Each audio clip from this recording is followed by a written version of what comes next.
চিত্ৰাচল পাহাৰত অৱস্থিত নৱগ্ৰহ মন্দিৰ নিৰ্মাণ কৰিছিল ৰাজেশ্বৰ সিংহই ১৭৫২ চনত।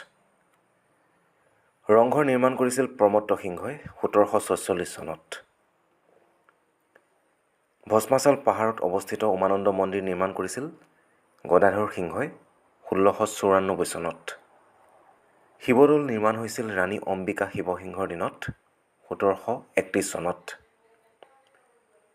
তলাতল ঘৰ নিৰ্মাণ কৰিছিল ৰাজেশ্বৰ সিংহই ১৭৫১ পৰা ১৭৬৯লৈ ইয়াৰ নিৰ্মাণ কাৰ্য চলিছিল। ৰুদ্ৰশ্বৰ মন্দিৰ নিৰ্মাণ কৰিছিল প্ৰমত্ত সিংহই ১৭৪৯ চনত। নামডাঙৰ শিলৰ সাঁকো নিৰ্মাণ কৰিছিল ৰুদ্ৰসিংহই ১৭০৩ চনত। জয়সাগৰ পুখুৰী খন্দাইছিল ৰুদ্ৰসিংহই ১৬৯৬ চনত।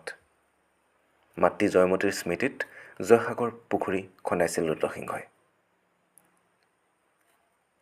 ধোদৰ আলি নিৰ্মাণ হৈছিল ১৬৮১ পৰা ১৬৯৫ চনৰ ভিতৰত।